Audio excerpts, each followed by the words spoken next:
with the recording in progress.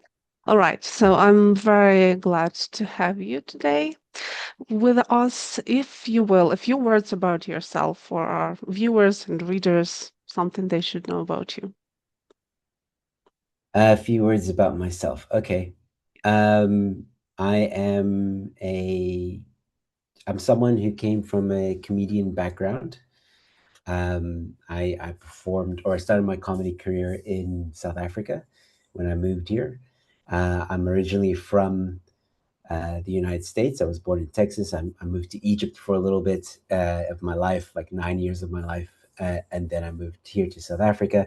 Currently in South Africa, like I said, started my comedy career here, which is what got me into the whole, filming and all that stuff and content creation. And yeah, that's pretty much it in a nutshell. I currently run a show called the Newsflash with Joe Emilio on it's a YouTube channel, and I do daily videos of current affairs in South Africa and sometimes the world. And that's how I also got into documentary filmmaking. Mhm. All right, and since you already mentioned it, a few words about your film. Yes, so Stolen Ground, which is Stolen Ground, the Tigerberg Raceway story, it's a very interesting story. How that started was, again, through my YouTube channel. I was doing a small story on land that had been invaded illegally in South Africa. And this individual on X had put quite a number of areas in South Africa that showed how townships or shacks were just built seemingly overnight in certain areas, and was asking the question like, how is this allowed? And it got me intrigued, and I made a video on it. And then I asked my audience, would you like me to investigate this further? Because this does, in 2025 at the time, seems a bit weird to for this to be happening in a so-called democratic South Africa, where we're supposed to have law and order. Mm. Grabbing land is supposed to be prohibited, right? We have property rights in South Africa that are supposed to be respected. So as I started to dig deeper into it, I chose one area. Actually, it's not too far from where I live, called the Tigerberg Raceway, which at the time when it was invaded, which is during COVID or lockdown, was a huge story in South Africa. Everybody was talking about it, how they invaded that area. But I wanted to track down the previous owner. I wanted to track down city officials, the governing, uh, the governing political party of the Western Cape, which is the DA or the Democratic Alliance. I wanted to speak to some people there, law enforcement, lawyers, to find out exactly again what happened. How did the system fail? This awesome raceway, community raceway that a lot of young racers, that's where their career started. It was great for the community, offering jobs to local communities in the area. Every weekend it was pumping. This wasn't like a dying raceway that didn't do anything. It was gaining popularity. It was helping the motor industry, which all this I covered in the documentary. And I wanted to find out, okay, well, how and where did it all go wrong and why? And that's the deep dive that I take into, or that I investigate in the documentary, where it was brought to light something called the PI Act, Prevention of Illegal um, Removal, or something like that, Prevention of Illegal Occupation Act, sorry. And that act alone, really, when I started to dig into it, made the hairs on my neck stand up, because I'm like, how is this even allowed? And basically, in a nutshell, what this act does is protects the illegal occupiers who basically put up a shack on even private or government land. The moment a shack is erected, and there's proof that someone lives there, you're not allowed to tear it down. You, as the private owner, are not allowed to tear it down. You, as government, are not allowed to tear it down. You have to go through the legal process of eviction. And in South Africa, unfortunately, the courts are very slow. So something that can take, or something that's supposed to be dealt with in maybe a few days, takes years and a lot of money from the person who owns that land, whether it's government or private. Huge investment to get these people off the land, and it's something that's eroding property rights in South Africa. and I felt it was a very important topic to talk about because again, as I investigated all this stuff was coming out, and I speak to legal experts and politicians and people that ran the raceway, get everyone's side of the story and let the audience decide for themselves what was right or what was wrong. And yeah, it's quite a heartbreaking story and a shocking story to say the least. Mm, thank you.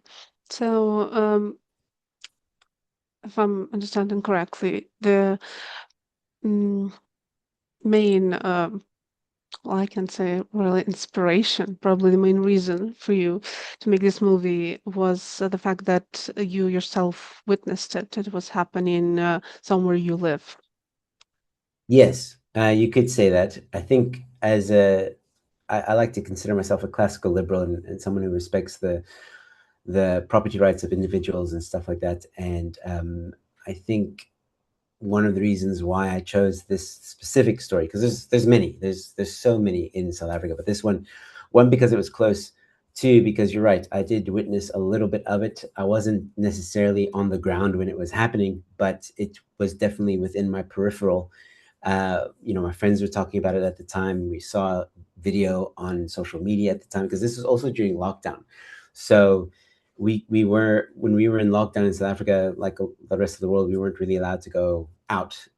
So a lot of the information was coming through social media, and so everybody at the time was definitely talking about it. And lockdown actually um, made it worse, the situation. So nefarious people took advantage of the fact that people were not allowed out to invade land, not just the Tigerberg Raceway, but other areas in the Western Cape as well. So yeah, that's also in the documentary. Mm. I see. Is this your first experience of filmmaking as a director? Yes. I well, I don't know if you count college where I studied theater and I directed a few plays, but plays are obviously different than filmmaking, and that was studying, so I had to do it. But yes, this would be the first time I've done a film. I've done it on this scale. I did it with no budget. I just took whatever resources I had and my phone. It was all filmed on my iPhone, and researched as best as I could. Got the people that I thought were important to the story, and just took my phone and recorded, hit record, and also the editing was also me. That was there were many times during the weeks of editing where I was like, I think I've bit off more than I can chew. But I persevered and I pushed through and yeah, released it on YouTube. I think it was the 22nd of June, if I'm not mistaken, 2025. And it's done a lot for South Africa in the sense of it's gotten the Pi Act. I noticed that after that documentary, politicians were talking about it, news agencies were talking about it, and specifically the Pi Act. The Pi Act came more to the more of a topic of discussion. The Democratic Alliance is currently trying to change the Pi Act or amend it. Keeping my eye on them to see if they do that. But yes, it definitely um, did what I hoped it would do, which was inform the public of why these settlements or these illegal land grabs are happening. And there's a far more uh, bigger story to tell. I think the first one, because I'm planning on making at least another two. So the first one deals on the foundation, which is the Pi Act. But there's a lot that I didn't have time to get into, which is the basically the criminal side of it, the corruption side of it, how nefarious people are using this Pi Act and the system itself to manipulate not just private property owners or property owners in general, but also the poor, the people that the very politicians who stand on their soapboxes and say, "Oh, we want to give you a house, and we want to give you this, and we want to give you them." And those same individuals are actually harming the very people that they're speaking to. And the next investigation really dives deep into that because again the foundation of the law has been sorted and people can watch that there's not much you can say more about that, but now how has that almost fueled an endless trail of corruption, deceit, and pain and suffering. And that's what I'm going to get into in the next two. So you're planning sort of a series. Yes, you could call it that. Stolen Ground 2 and 3, which will look at. So the first one is on the Tigerberg Raceway, which is a very small kind of area. The next two are on cities. So a place called Hrabal and another place called Hermanus. Mm. And in those two areas, the land grabs are on a massive scale. Hermanus was the most violent land grab, and Hrabal is the largest land grab in the Western Cape. So I'm going to be investigating again the why, the how did it get here? Because again, it's we understand the Pi Act allows this to happen, but how do politicians and other again nefarious and dangerous people use this system to benefit them? And it's quite shocking. It's actually some of the stuff I've uncovered is really shocking. I can't wait for it to come out. Yeah, that sounds actually very exciting and interesting. I'm going to be looking forward to it. I wanted to ask you, since this is your was your first experience as a director of a documentary film, while doing your research, I understand that you did research on the topic, on the laws. Were you making any research on filmmaking part? Mm.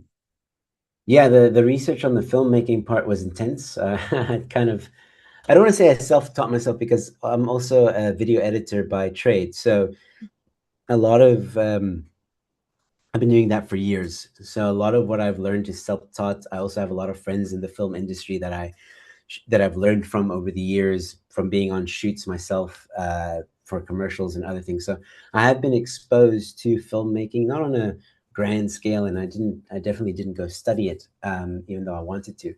So a lot of the stuff I learned through YouTube, videos, how to light a subject and all that stuff. But I think also my love for documentaries themselves, as someone who watches a lot of Netflix documentaries and documentaries in general, I have a keen eye for noticing certain shots, establishing shots, lighting, all that stuff, and storytelling as well. I think I don't mean to boast, but I think I've got a good way of telling a story and finding the thread within that story that puts everything together. And I don't know if that's because of the amount of documentaries I've watched in my life. I've watched so many, but I definitely get inspired by a lot of the documentaries that I've watched. Like I'll watch the documentary and be like, I want to figure out how to do that lighting. And then I'll go and I'll research how to do that lighting and maybe adapt it into my own. But unfortunately, with this documentary, I couldn't fully experiment cinematography wise because again I had a limited budget. iPhone is great, but there's still limitations. I didn't have a lot of no budget means I don't have budget for lighting. I don't have budget for certain uh, equipment that would make the look that I was going for work or be created. But I'm very happy considering with what I had, there's virtually nothing, to produce something so amazing that people enjoyed watching, that has won awards and nominations internationally. That to me is I didn't expect that. I really didn't. I knew it was good, and I knew people would enjoy it, and I knew people could watch it. It was watchable. I tried to make it as watchable as possible. But I didn't expect the awards and the nominations. That was really awesome. So for someone who literally just took a camera and said, "Let's do this," with very little cinematography background or filming background compared to most. I think I achieved something really awesome. I agree with you. I think you really did. You really did do something awesome. All right. You mentioned that budget was a big challenge, and you mentioned also lighting. So I wanted to ask, since lighting is so important in cinematography and photography and almost any visual art, I can't imagine it was easy for you to make a movie without having artificial lighting or expensive Mm. artificial lighting. Were there some tips or maybe tricks you discovered while working on it? Something interesting, how to catch the light that you want. Um, yeah, use natural light if you can, but obviously the sun moves, which is challenging. So if you have, like what I did with one of the interviewees, is actually two of them, is I asked them, "Do you have a big window?" And they said yes. I said, "Okay, I want to film you just before 12 because that's like the highest point of the sun. So I need to Mhm. film you maybe at 10 to 11 because then we have that natural light, which I can then obviously on the camera adjust accordingly with exposure and whatnot. And yeah, so I was trying to use what I could at the time, if that makes sense. Some of the interviews were inside, the main, or not the main guy, but the Chris Liebenberg, who was the previous owner of the raceway. We did the filming in his garage, so he had this really awesome fluorescent lights. He has a big garage with like many cars in there, and it was awesome. Like that lighting was no problem. Cool. That really did a lot for the shot. But yeah, it's just about when you're looking for lighting, when you don't have a budget, you just try and find ways that can come as close as possible to what you envisioned using what you have. And I've seen a lot of interesting techniques over the years, especially with my friends who also didn't have budget, but tried to, use something like a cloth to hide some of the light from the window, or, you know, because the curtains weren't dark enough, so they put another cloth over it or something to make that dark effect if they wanted it. So yeah, there's many different ways, and I definitely learned a lot. But I hope to expand a bit because I'm looking to invest a little bit in myself and at least get one light because I think that will really make a big difference. So yeah, Lighting is expensive, I think, yeah. it is very Yes. I wonder how long did the process of filming take you since you had to rely on natural lighting and doing most of the work yourself? hmm. Yeah. It took about, man. I started in February of 2025 research. So like if I was to look at it from the very beginning, when I Mm, decided to do it, was in February of 2025. At the beginning of February 2025, the documentary was released in June of 2025. mm. So February, March, April, May, June, 5 months to do everything. Not bad, actually. Yeah, no, you're rather fast. Yeah, So, I wanted to yeah. jump on the topic because at the time there was a lot of talk in South Africa about land grabs.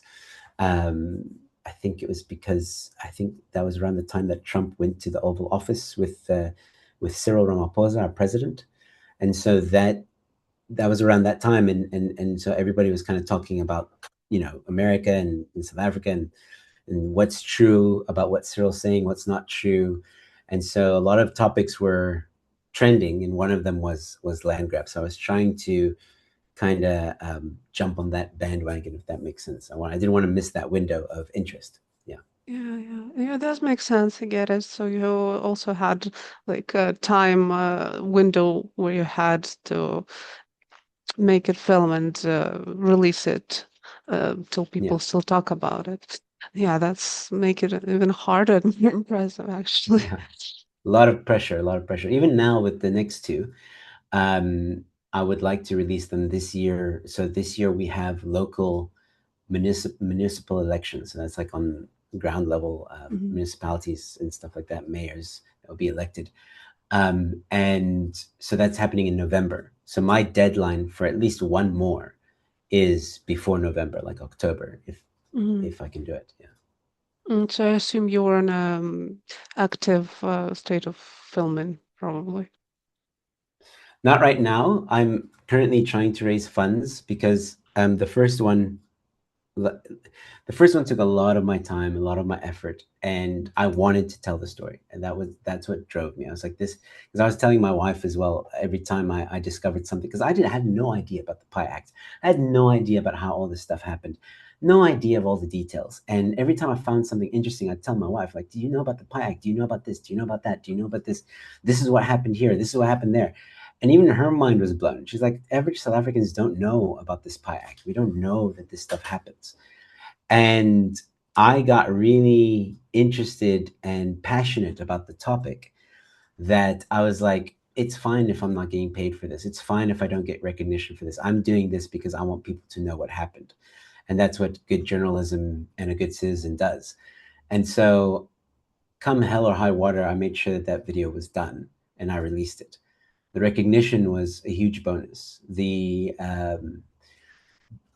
requests for me to do more was also a huge bonus and a recognition of my work. So I basically did the first one, I want to say like for free because I put my own time and effort into it and I didn't ask for any payment in return.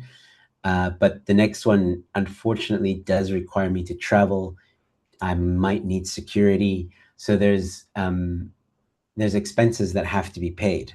And I can't do it alone, which is why I've started a backup buddy where people can donate. And I'm almost at the full goal because I'm doing it for two documentaries, which is about 400,000 Rand that I'm trying to raise. So it's about 200,000 per documentary.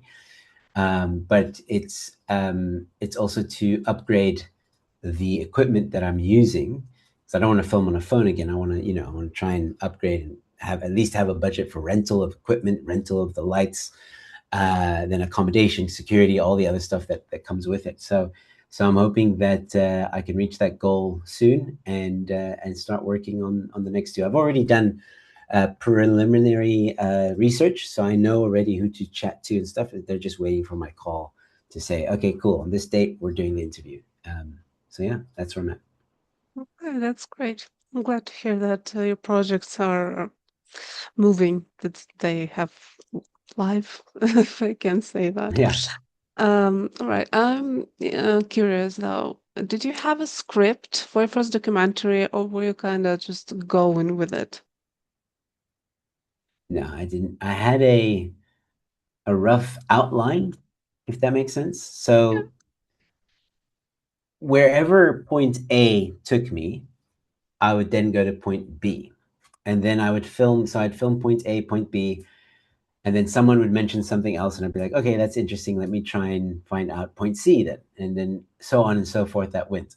Once I had all the content and the interviews, that's when I started to develop like a script, if you will, or like a storyline or a thread that is common within what people are telling me. Because sometimes when you interview someone, they go off on a tangent or they waffle or whatever, and it's not really related to the story that you're after. It's like I don't know, they're talking about the grandmother's pie all of a sudden, and you're like, okay, well, that's not related to what happened, so we cut that out, and Mhm, try and get more surgical about, okay, stick to the story and develop that story and have that story move in a way that makes sense. mhm. All right. Since you didn't have like a strict script or structure, I imagine that that might have happened that when you were interviewing someone or making your research, you found out something new, and Hmm. maybe it took you somewhere else or further more filming and more research. Was there something like that? Absolutely. When the whole Pie Act came out, that's when it kind of not derailed, but like it sent me in a different direction. I never thought I'd be going in that direction, or to look at a law that allows this stuff to happen. So I thought it was just so basically, when you watch the documentary, you'll see that there were a lot of things that happened in this story that allowed for this occupation to happen. Things like the courts, the South African courts, were not permitted to evict people during the time of lockdown. So the city of Cape Town, the governing city of Cape Town, had to go to the courts and say, listen, we want an interdict, or we want you to intervene and allow us to evict these people because they're invading a plot of land that doesn't belong to them. Then the South African Human Rights Commission got involved and basically prevented the city from doing that, which is crazy. But anyway, so all this to say that that's when I was led onto the Pi Act, because JP Smith, the guy who I interviewed, talked about the Pi Act. And then that's when I was like, the Pi Act, okay. He touches on it very briefly, But I know a very prominent advocate in South Africa. His name's Mark Oppenheimer, and I thought he also messaged me when I started telling him about the stuff that was happening, and I said, "Do you know about the Pi Act?" He said, "Oh, you got to talk about the Pi Act," and then he sent me the Pi Act itself, and that kind of like I didn't expect to go in that direction, but now I'm going in this direction. You know what I mean? And you just gotta roll with the punches because at the end of the day, for me at least, and I think at least in my style as a documentary filmmaker, it's searching for the truth. Wherever the truth goes, whether it's uncomfortable or not, I don't care if you're on the left or if you're on the right, or this is what this news media said, or this is what that news media said, or this is what the international experts are saying. I don't care. I'm going in unbiased. I want the truth. What is the truth with what happened here? That to me is the most important thing, no matter how uncomfortable it might make people feel. So yeah, that's how that happened. That's a great principle, actually, especially for a journalist. Um, I wanted to ask you what was the most challenging thing about this movie, but the more I hear, the more I realize that everything probably was very challenging, and to point one thing might be impossible, but if you can, I'd be I think the interested. most challenging part was the editing. That was definitely the Mhm. most challenging part. The research wasn't that challenging. The research was very interesting, and it helped me map out very lightly who I need to speak to and figure that out and draw some questions and help the conversation go. Then interviewing people was also interesting, and I mean, you just sit there, you ask questions, you hear them, and then that's it. That wasn't difficult. Maybe dealing with the filming itself, but for the most part, it was. I think the research and the filming part of it is the easiest compared to the rest, which is editing. Once it goes into post production, and you've got to sift through all that content, watch it time and time again to figure out the story, and remember that, oh yeah, we deviated a little bit halfway through, so now I need to cut all this part out so that we can get back into the topic. And then also be mindful that, like, I didn't want to create, and this is probably the biggest challenge, is I didn't want to create a 2 hour long documentary. I wanted to create a documentary that I knew was snappy and people would watch. And a lot of people told me an hour to an hour and a half is the sweet spot for a documentary. So mine turned out to be just over an hour, which I feel is good. And that was the biggest challenge, because now you get it down to an hour and a half. It's good, does feel a bit long. You get it down to an hour and 15. Will people stay another 15 minutes over an hour? I don't know. Can we cut out any more stuff? And eventually, yes, I was able to get it as close to an hour as I thought humanly possible. And that part, that was definitely the most challenging part. Yeah, I can imagine, especially with the documentaries where everything is kind of important and you have to make some sacrifices to Yeah. not make it into a 4 hour lecture. Okay, thank you. Um, since creating a film, shooting a film is quite well, maybe not life-changing experience, but certainly something big. And documentary is the whole other thing. Was there something that you discovered or understood about yourself in the process of this whole story? That's a great question. That I could do it. That's amazing. I yeah, I think because again, like for me, the biggest thing was as I didn't even, it didn't dawn on me while I was filming. It didn't dawn on me while I was researching. It dawned on me when I was in the editing room Mm. and trying to put this thing together and cut it down and make it something that I felt people were going to be interested in. I mean, there were moments where I was like, does this even make sense? I let my wife watch the rough cut, which had no B roll, nothing, just the interviews. Um, I hadn't even filmed my sections yet, where I'm helping the story move along. And I just asked her, I said, just watch this and tell me, does it make any sense? Because I've stared at it for so long, edited it down for so long, that it's starting to feel like this is boring. This is no one's going to care about this. Blah blah blah blah. And I think, to answer your question, what I discovered in myself is, like, don't doubt yourself. Because once everything was done, once the B-roll was there, once the my sections were in, once I had built it to where I envisioned it, I was still like, I wonder if people are gonna watch. My wife was very encouraging. She said, I think this is gonna do great. Um, and when we released it and I saw the response, I was like, okay, don't doubt yourself. You actually can do this. And I think that was, yeah, that was the biggest thing I learned about myself is I can do it. That's great. Um, mm, sorry. No worries. My allergy is gonna kill me. Since you mentioned that you big part of your film was interviews with other people, and from my own experience, getting to know someone's story is quite a bonding experience and very special in that way. Was there any interview with someone or some part of an interview that you especially remember? Yeah. Um, Chris Liebenberg. It was because he was the previous owner when this all happened. It happened to him, right?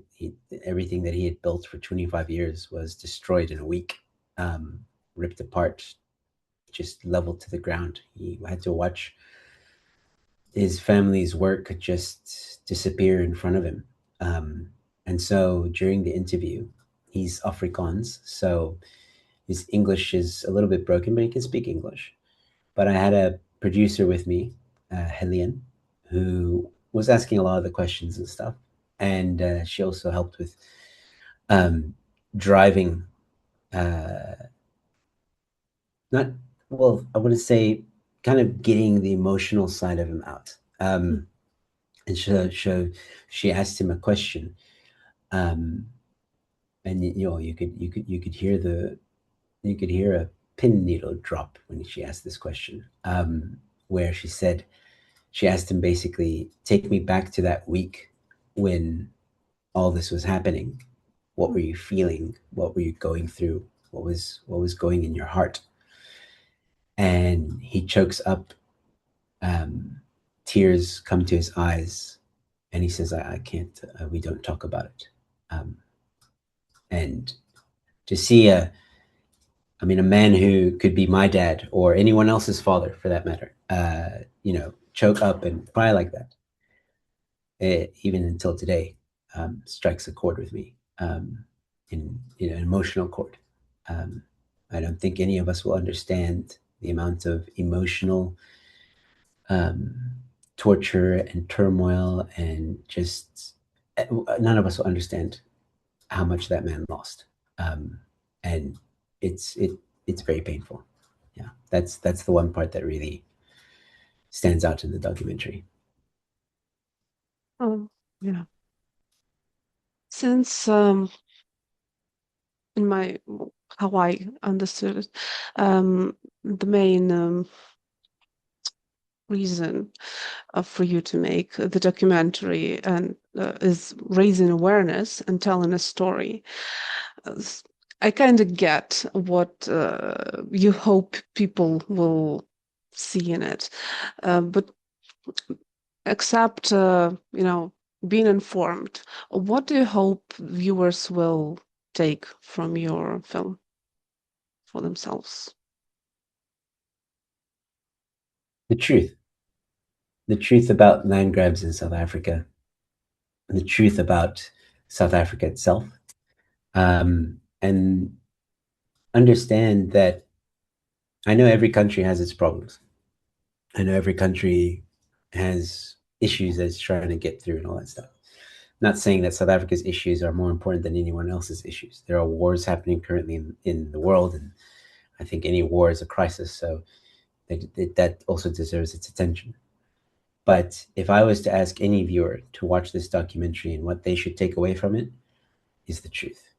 If you just want to be informed, if you just want a good documentary that uncovers the truth about a very sensitive topic in South Africa, if you want a riveting documentary that's shocking, that's gonna, it's not like a Netflix documentary like Don't F with Cats, because that was super interesting, but it is a interesting documentary in the sense that no one else is tackling it the way I am, and no one else has has really dived deep into this issue, and there are shocking things around this law, around what happened, that should worry people. And if you, I don't mean to get too political here, but if you are a socialist country, some of the stuff that is in my documentary is how socialism works and the truth about it. And we need warnings. So if anyone takes away anything from that documentary, just you know, the truth. Mm.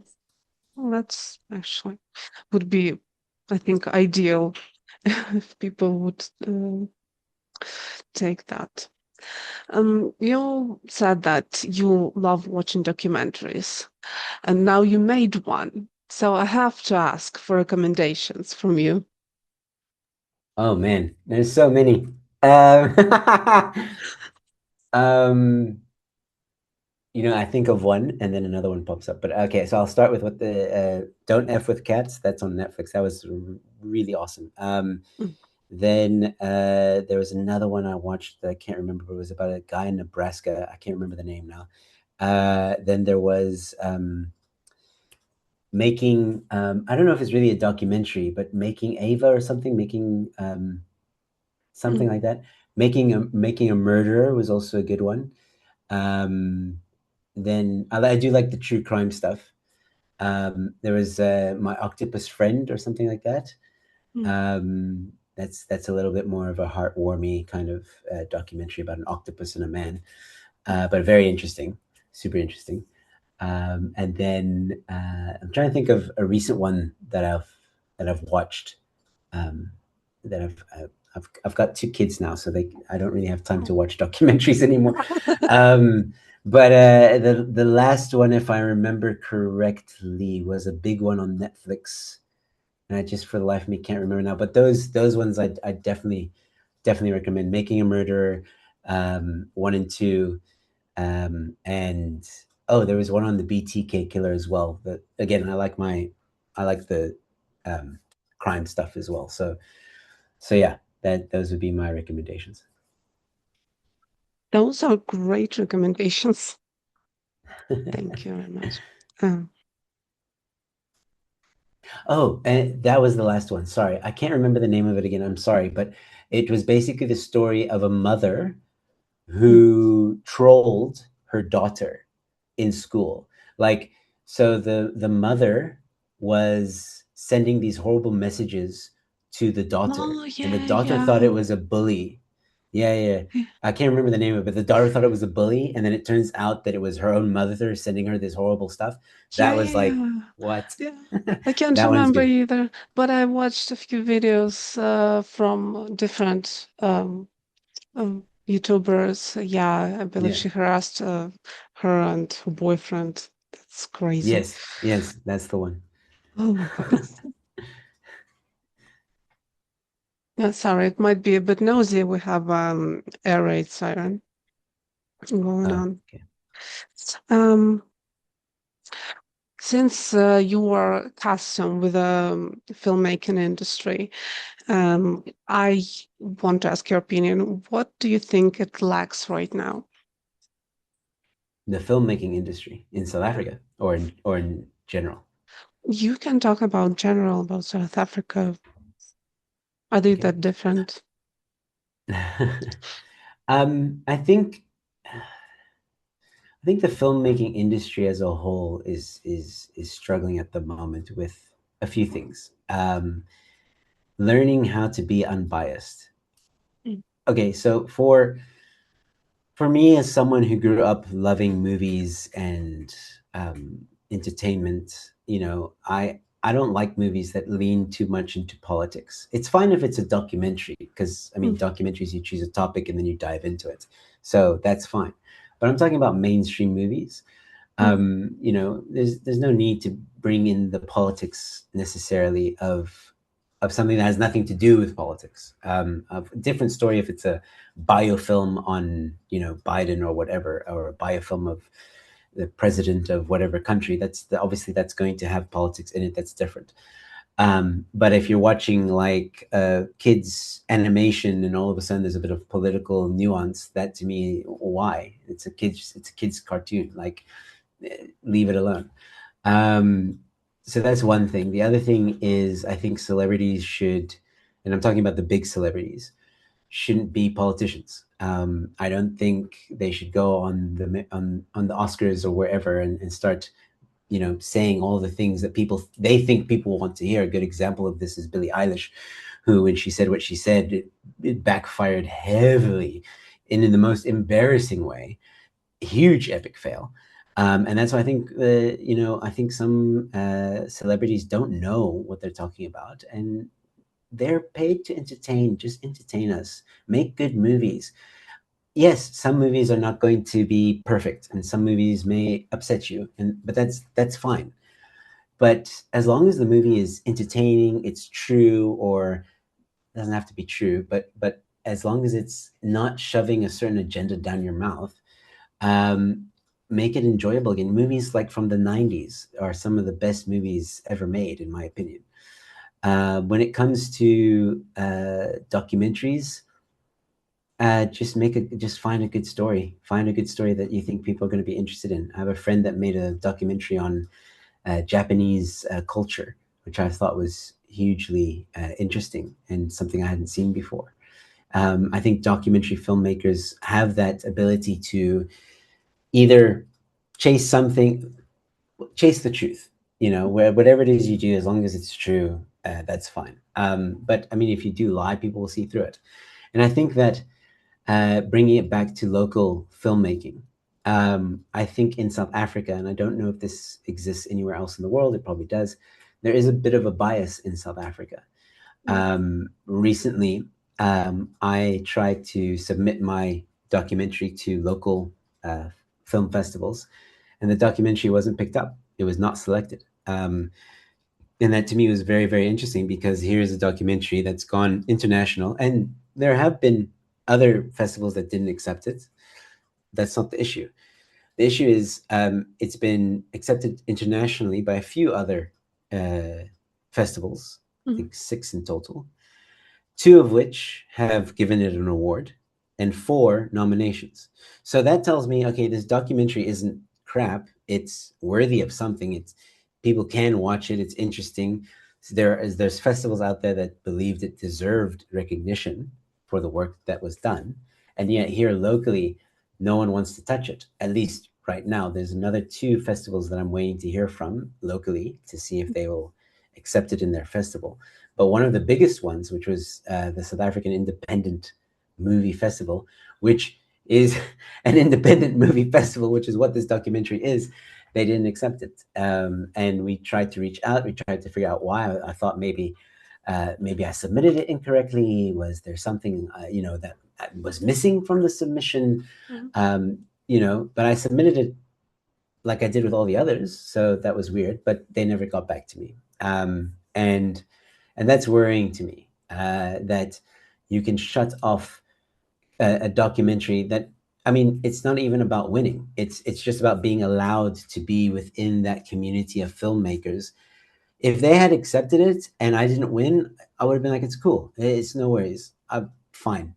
Whatever. Move on. Because again, there are other festivals I've submitted. They didn't choose me as a winner. That's fine. But to be completely shut out worries me a little bit, because is it a question of that they don't like the content and they're basically gatekeeping, which makes me wonder, well, how many other filmmakers, talented filmmakers, have been shunned from our local film industry simply because they made a documentary or film that made someone feel uncomfortable. So that's a big worry for me. Yeah, I see. I understand. It can be not pleasant, to say the least, especially the independent festivals. And now, looking back at the whole experience of making this film, is there anything you would do differently? Oh, that's a great question. Mm. I want to say get a budget, but the thing is, I did try to get a budget Mm. before I made that documentary, and nobody would give me a dime. And I know why. I understood why, because it was the first time I was making a film. I had nothing to back up.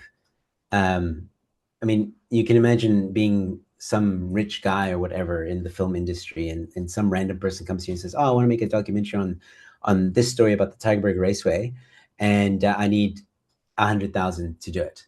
You know, but you've never heard of this person before. They have no track record of previous filmmaking. They only have a YouTube channel that's at the time was still quite small, and you only know them as like they were a comedian once upon a time.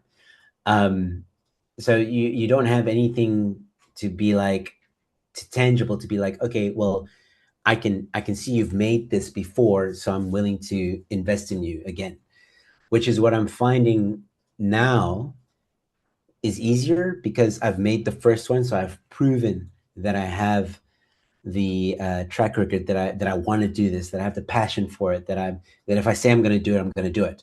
So there's that leverage there to say to people like, listen, I made one. This was no budget. Now imagine you gave me a budget, you know, what I could produce. So that was that was definitely yeah, that was the thing. Was if I could redo it, if I would maybe try a bit harder to get budget. I think it would have made it some things a lot easier. But I also understand why I had to overcome that. I see. Well, wow, that certainly must have been a challenge, but you did it nonetheless. I think only Yeah, more reasons to be proud of yourself. thank you.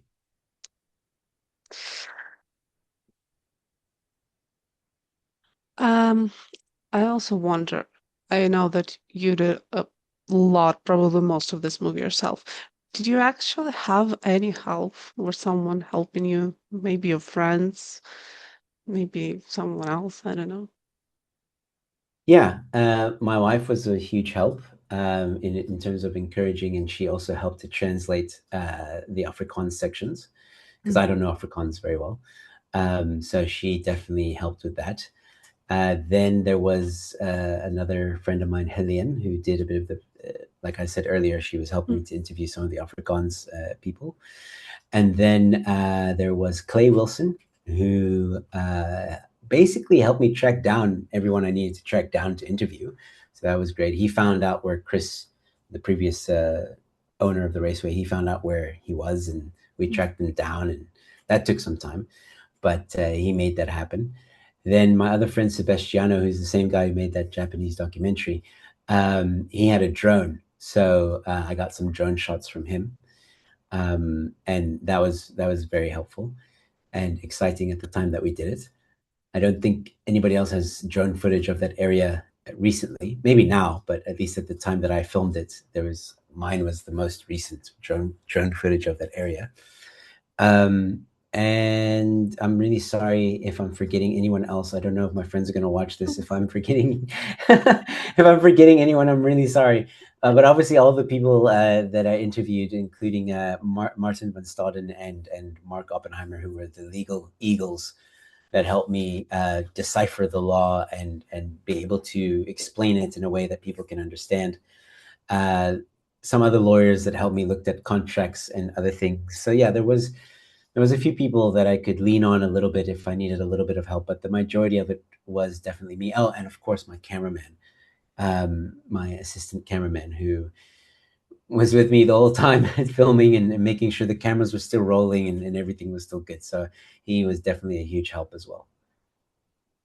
It's nice to see that you had a good team with you. Is Yeah, I don't there, think I would have been able hmm? to pull it off without them. No, there's no way. There's no way. They all of them have played a integral role in making sure that I got it over the finish line. So I'm deeply grateful to all of them that were Quite involved in. abundant experience? Yeah. Yes, yeah. Like, oh, okay. That's nice. Um, is there a scene in your documentary that is your favorite, that you're most proud of? A theme.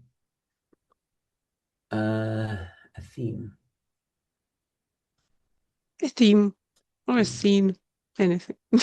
Oh, a scene, a scene. Okay, yeah, yeah. Sorry, I heard theme. It's A okay. scene. Uh, there's a few.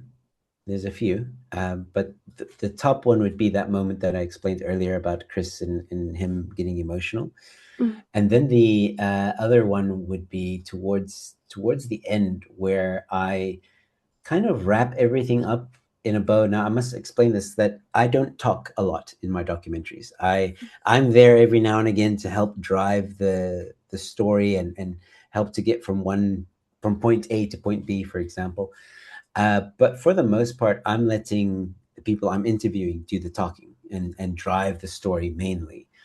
So when we get, for example, when we go from point A to point B, I bring in an expert.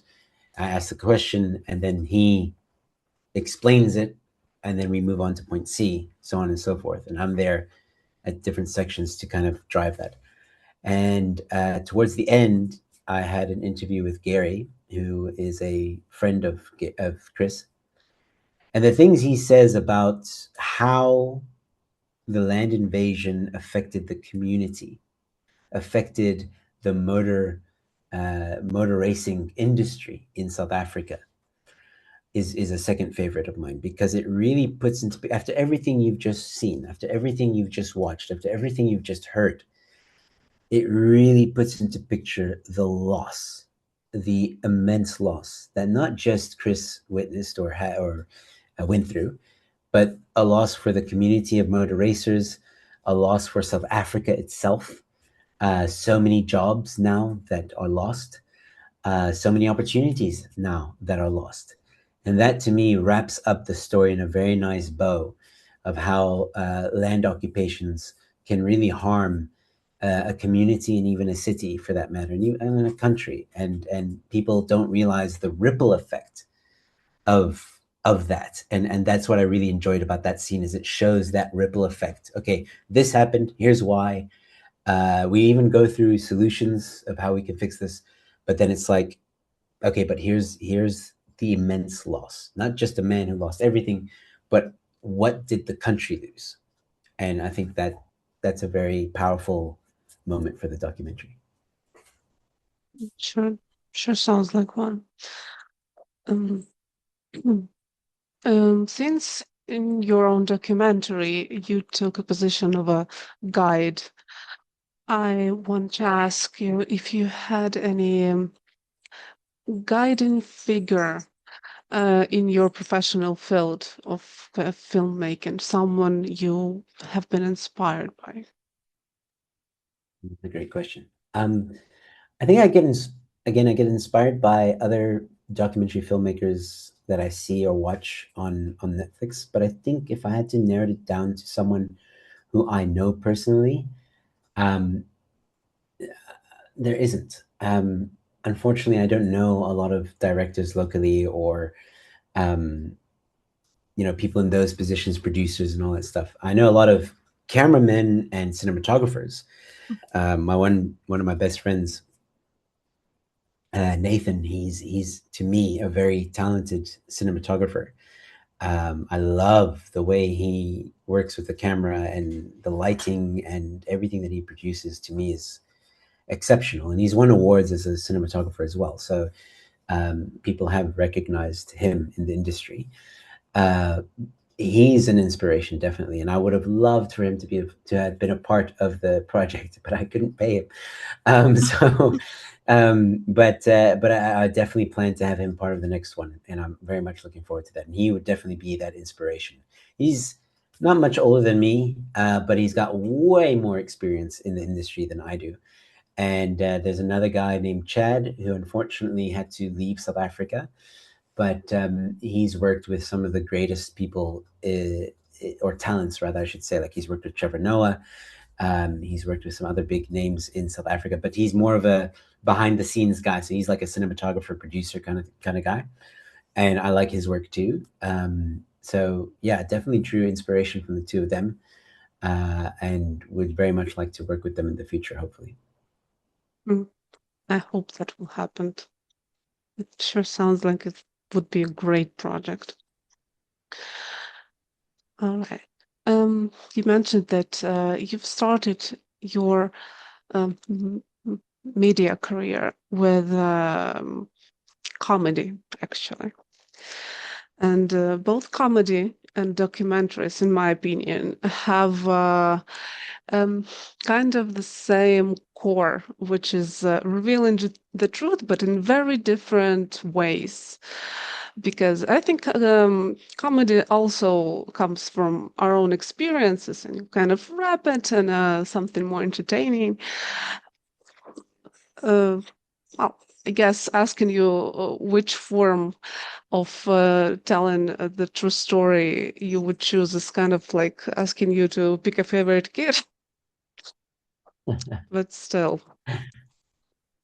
No, it's actually a very good observation, one that I didn't even think of, but you're right. When I did stand-up comedy, a lot of it came from my experiences as an individual, and like my big thing as a comedian was moving from a different country to South Africa, learning South African culture and kind of flipping it on its head, making fun of myself, experiencing South African culture, and giving people something to think about at the same time. Like, oh, I never thought of it that way. Like for example, um, in South Africa, they call traffic lights robots. And so I had a whole thing about that. It's very, very cultural. I don't think anybody internationally really get it. They might, but it's very South African. Let me put it that way.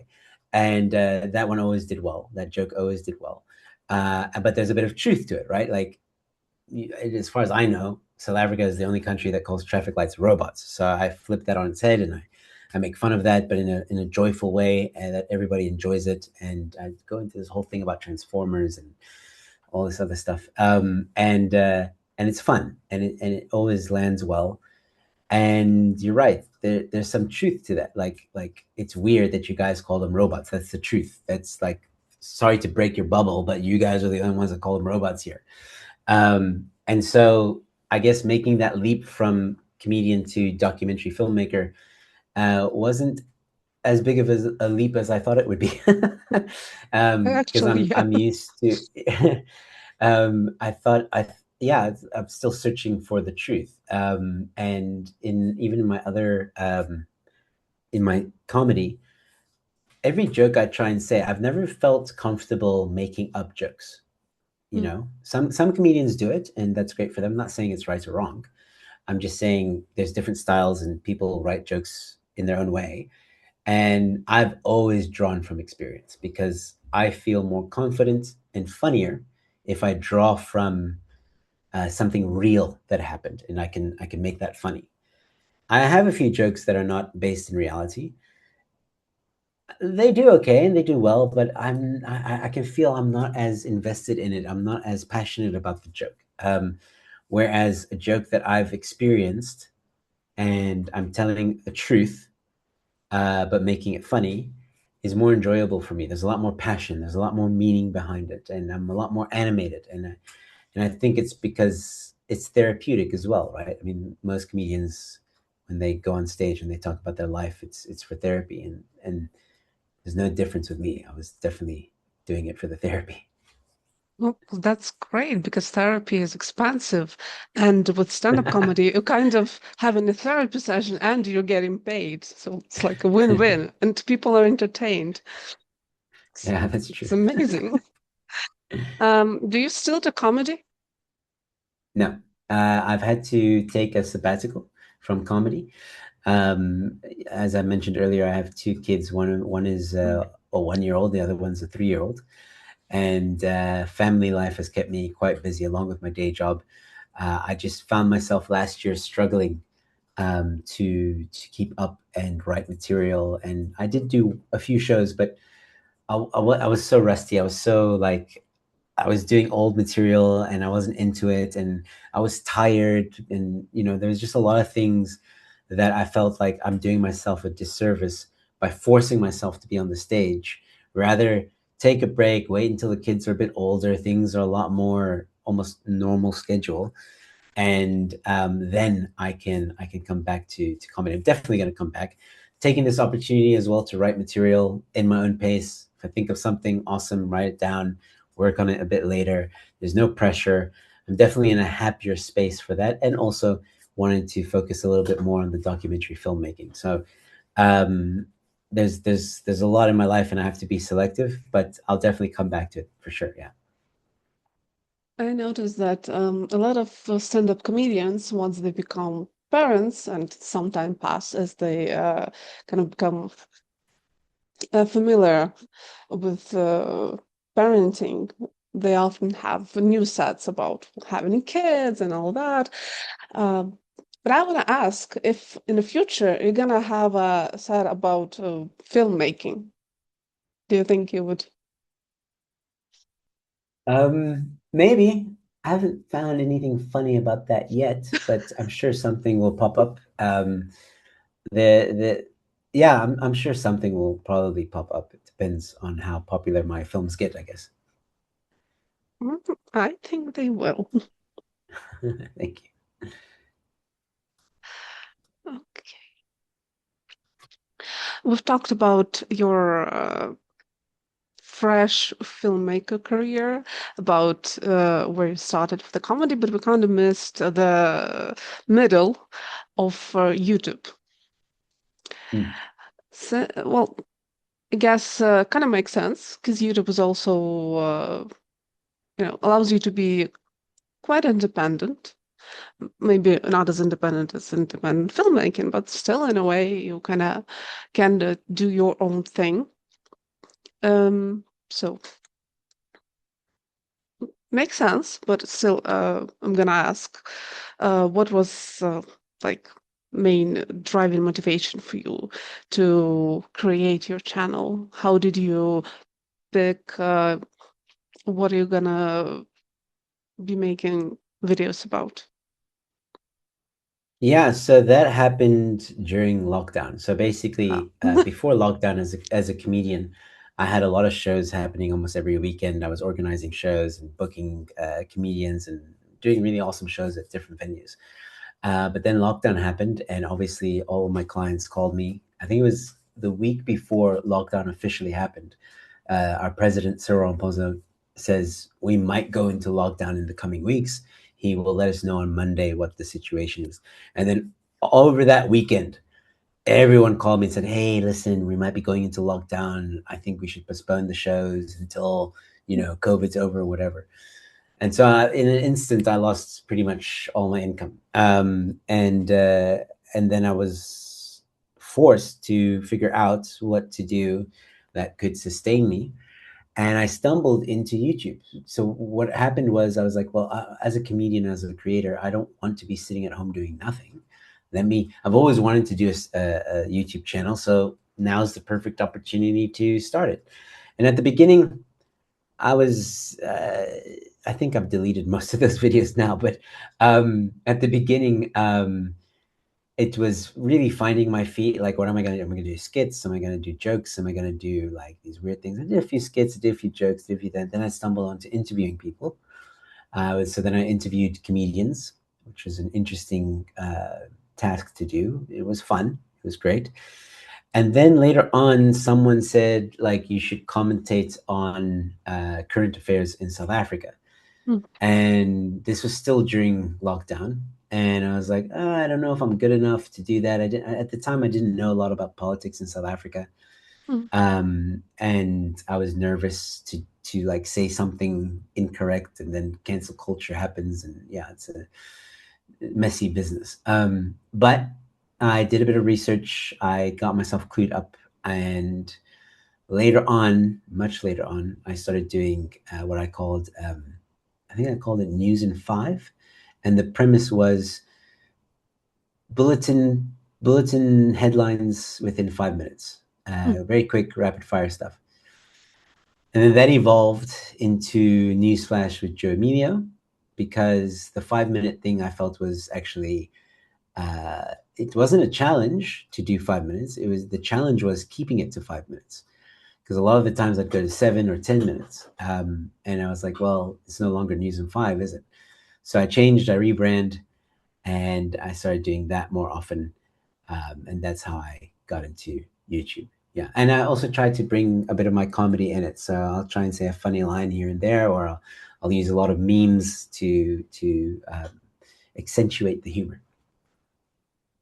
Mhm. Well, that's actually a very good choice. I think everyone loves memes. Yeah,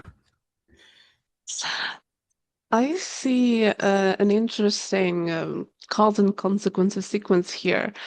You mentioned that your documentary kind of grew out of a video you made, and people asked you to talk further on this matter.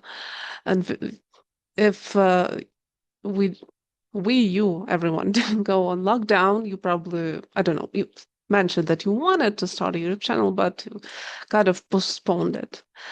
So as we got it locked down, YouTube channel, video, documentary, and now I'm wondering, do you think if this whole chain of events didn't happen, would you still end up becoming a filmmaker?